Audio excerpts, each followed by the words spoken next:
There is a curious thing about silence. It unsettles us. It makes us fidget and reach for noise. We are not wired, it seems, for stillness, and yet the soul, in its deepest growth, is not formed in clamor but in quiet.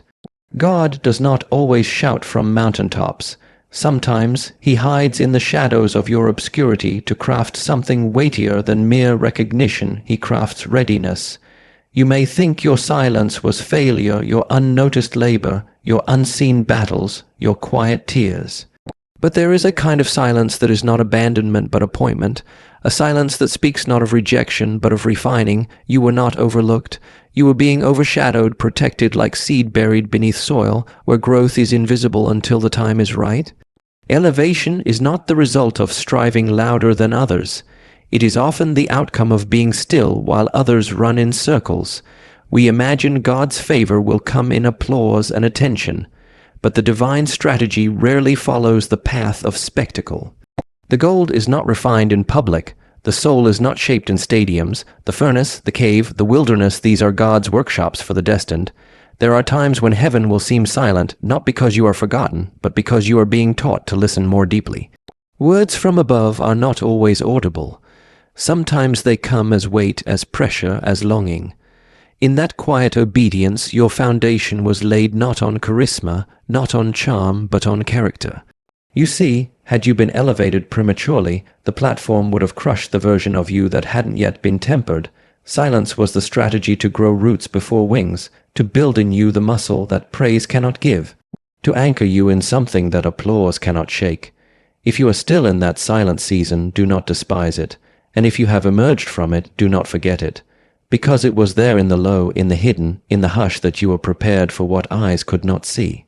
So don't rush the moment of emergence, don't curse the silence, don't fear being forgotten. In God's arithmetic, obscurity is not subtraction, it is multiplication underground. The seed must first lose itself before it ever bears fruit.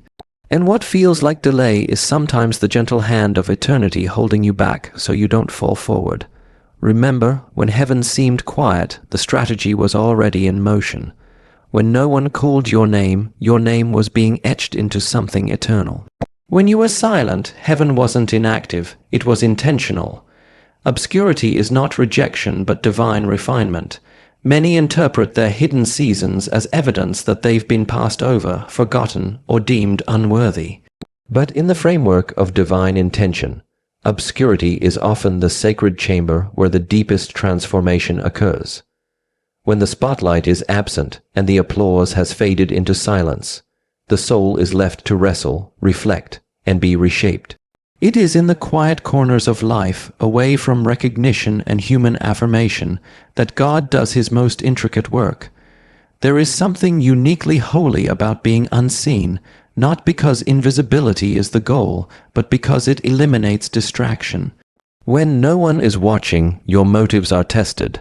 When no one is praising, your foundation is purified. God hides what he is healing. He conceals what he is cultivating. The soil doesn't reject the seed by burying it. It surrounds it, nourishes it, and waits with it until the time of breaking forth. Likewise, spiritual obscurity is not a punishment, it is a process, a sacred pause between calling and commissioning. God is not wasting time, he is forging tools. In seasons where your efforts yield no platform and your talents are met with silence, God is refining your integrity, deepening your roots, and forming in you a weight of glory that can withstand future elevation. The problem with premature exposure is collapse. A structure that rises without a foundation will fall under pressure. But when God allows obscurity, he is giving you the gift of becoming before arriving. Those long days of unnoticed labor, of silent growth, are not trivial. They are sacred trust exercises between your soul and its creator. Your faith matures in these places where no one is clapping and no stage affirms your identity. You are taught to listen without noise, to believe without evidence, to stand without support. Obscurity teaches you the art of inward strength. It detaches you from needing the validation of people and anchors you in the approval of God. In these hidden seasons, you're not waiting to be used. You're being used differently, While the world sees nothing, heaven sees formation. Just as gold is refined through fire and pressure, so too are hearts molded through stillness and solitude. It is easy to mistake quietness for inactivity, but divine refinement is often a slow burn. It melts the impurities pride leaves behind, it shapes the edges ambition cannot smooth, and it leaves you not merely capable, but trustworthy. When no one is watching, who you are becomes clearer. The shedding of illusions happens not in applause but in silence. Obscurity is where masks fall off, and the authentic soul is met by the authentic God. There are seasons when your voice will echo back only to you. Don't despise those times. In those echoes, truth sharpens. And while others may climb fast on fragile ladders of fame, the refined soul walks slowly but steadily into a purpose it can carry. Obscurity is not the denial of destiny. It is its careful preparation. Silence is God's preparation room for sustainable elevation. In a world that equates noise with relevance and speed with success, silence feels foreign and even threatening. But in the divine order of things, silence is sacred. It is not a void to be filled with distraction, but a space intentionally crafted for molding the soul. When God calls a person to something significant, he first pulls them into a place where their only reference point is Him. In the absence of external affirmation, internal transformation begins. Without the clutter of opinions and expectations, the soul begins to hear what really matters. The silence is not an absence of direction, it is the presence of precision. God is tuning your spirit to frequencies the world cannot hear. He is drawing your focus away from performance and into presence. The preparation of a vessel fit for noble use requires stillness. Elevation in the kingdom is never built on charisma alone. It is built on character, and character is forged in quiet places. In the silence, God deals with your insecurities, your assumptions, your hidden wounds. He rearranges your priorities and reorders your desires. The platform cannot heal what the silence has not exposed. That is why God delays exposure until healing has begun.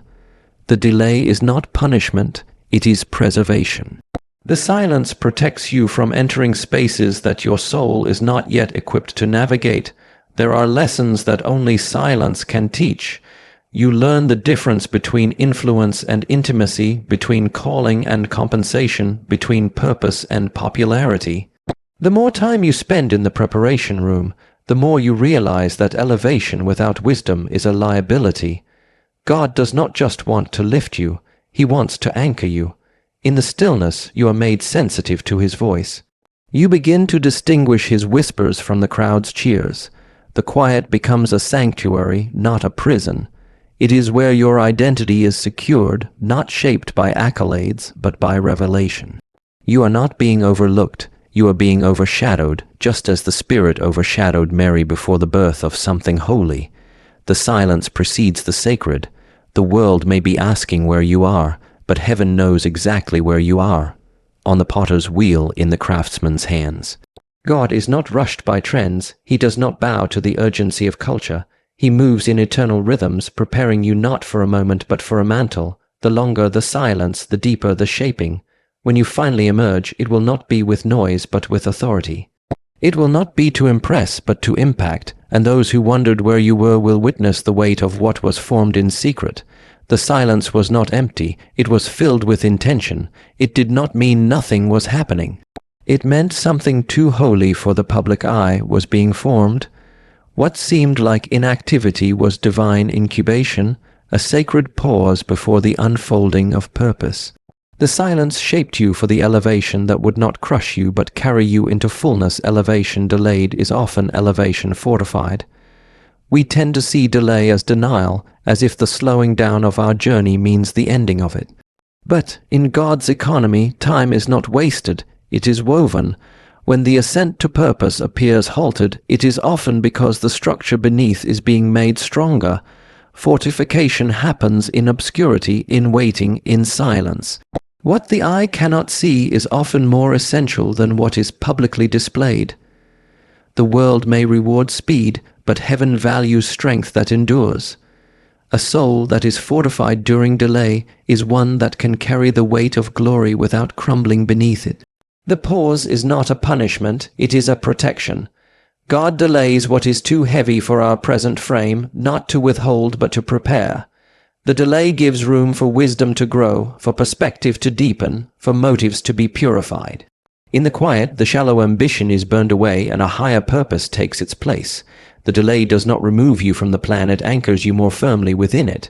The time it takes for something to rise often determines how well it will stand. There is a difference between elevation built on emotion and elevation built on endurance. The latter survives storms, the latter has roots. When God delays elevation, it is because He is doing the slower work of building you into someone who will not just arrive but remain. There are heights that expose as much as they reveal. Without the inner scaffolding shaped during the delay, the outer rise would collapse. Fortification takes time, and that time may look like rejection to others, but to God it is investment. He is investing maturity into your spirit, depth into your thinking, and faith into your foundation. The delay strips away the illusion of control and forces you to depend on divine timing. It humbles the ego and enlarges the soul. It confronts impatience and replaces it with peace. God is not slow, He is thorough. He does not elevate to impress people, He elevates to establish His purposes. The delay becomes the womb of legacy, where what is born has not only impact but endurance. The person who emerges from delay is not the same as the one who entered it. They are wiser, steadier, and more attuned to what truly matters. Their vision has been clarified, their identity no longer entangled with applause, and their strength forged in silence. The delay teaches that destiny is not a race to be won, but a weight to be carried with reverence. It reveals that elevation without preparation is dangerous. A platform without depth can become a pedestal for pride. But when God delays, He deepens, He digs into the unseen places of the heart and builds something strong enough to carry what is coming. The longer the delay, the greater the capacity that is being formed. And when the time of rising comes, it is not fragile, it is fortified.